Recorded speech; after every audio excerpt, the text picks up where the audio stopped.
Welcome back to the Animal Combo Book Project Part 4. This is a series in Adobe Photoshop CC. So here we left off in the last tutorial. You can see I've added some additional things in between tutorials. If we zoom in on, for example, the ears here with the gorilla, you'll notice that we have some things going on here. So what I've done is I've cloned some areas and then painted some areas using a stylus.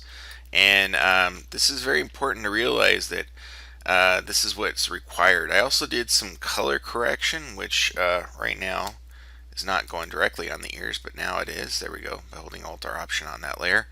But if I twirl open the ears layer here, you can see the cloning that happened to kind of blend it on if I turn it on and off. And then I added some paint layers here, so actual painting. And when you zoom in like this, you can see how it looks kind of like painted marks, but when you zoom out like this, it doesn't really, it kind of blends together, and that's the whole idea here. When we print this out for a book, you would see it blend better together, or if you were just looking at it from this type of view. So what I want to do here is actually want to turn off the wings here and the lizard tail. We're not going to focus on that. What we're going to focus on is starting to blend in the gorilla with the fins here with the back hind legs. And all those three groups are all down here.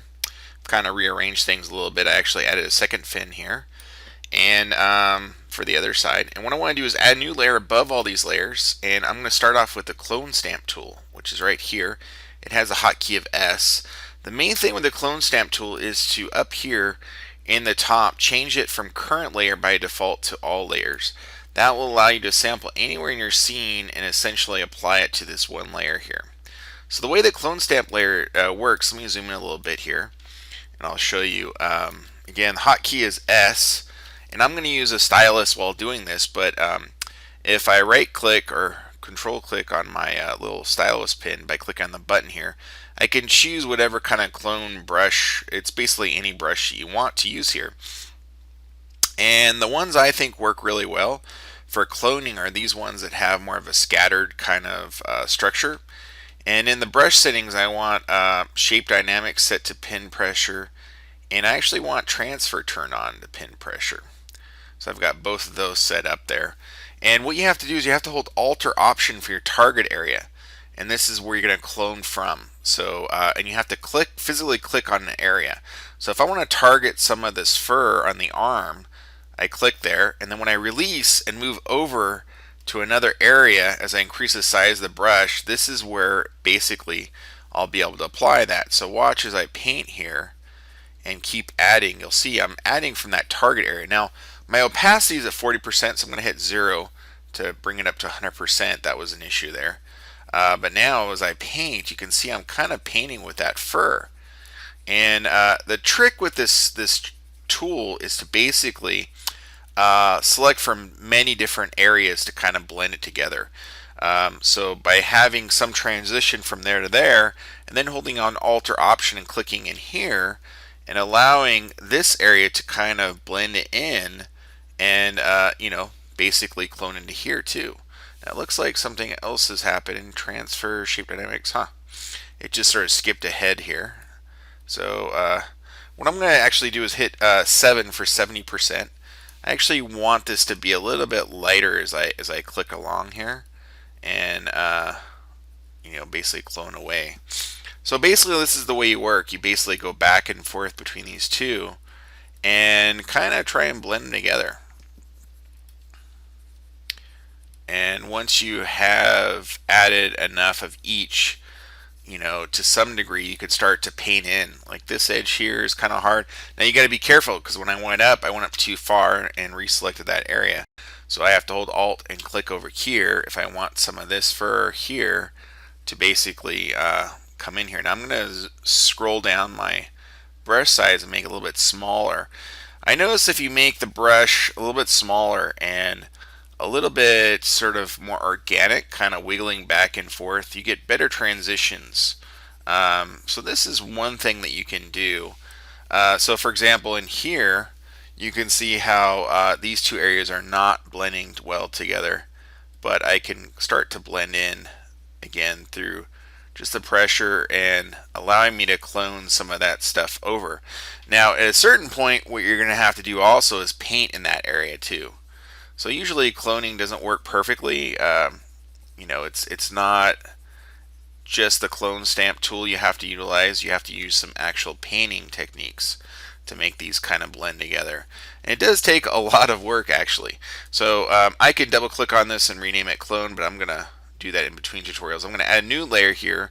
This layer I'm actually going to paint. So I'm going to hit B for brush.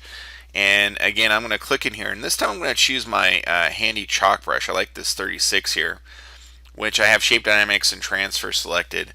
And then what I'm going to do is I'm going to hold Alt for the coloring.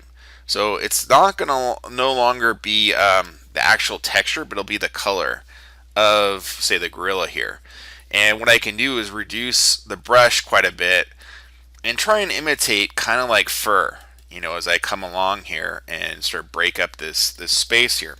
And then I'll hold Alt or Option again and click in here, maybe select some of that fur color. And so what you're doing is you're constantly sampling back and forth to kind of get, maybe I'll get some of the stripe in here to get sort of a blend that happens here. And a lot of times you can do that and it will work so much better than just doing straight cloning. Some artists will do straight cloning and they won't actually do any kind of painting at all. I think that usually is a disservice. But in a way, cloning is kind of like painting also. I mean, you're basically just resampling the area and kind of bringing it out. Whichever way you work, I think it's better when you do a little bit of cloning, a little bit of painting. I mean, look at that. I mean, that's got a nice little bit of transition action there.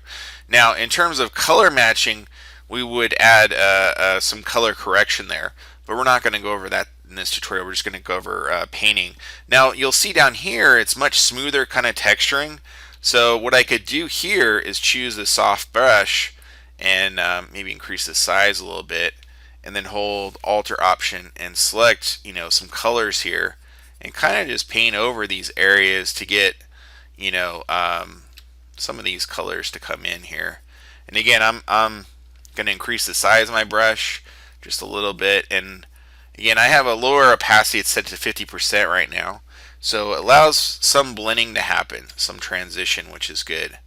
And it's okay to go sample back and forth, sample some of the fur of the sort of the dark fur of the gorilla and kind of paint in here with the soft brush. So I kind of utilize both. I go back and forth between the soft, even this, like how this texture is sort of popping out.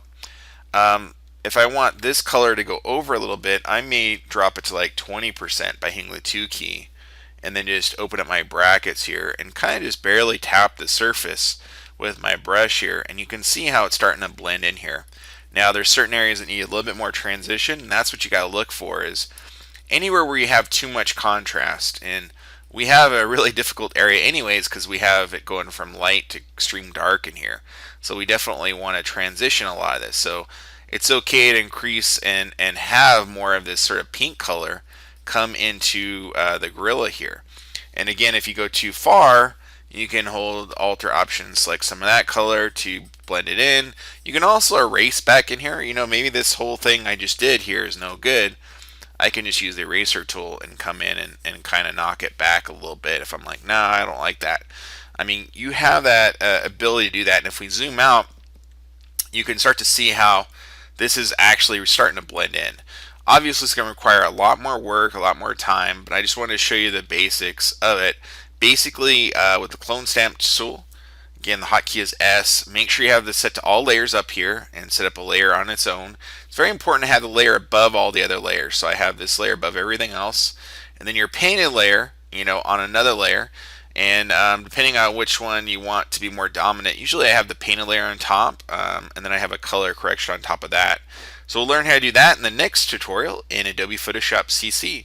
Until next time, cheers.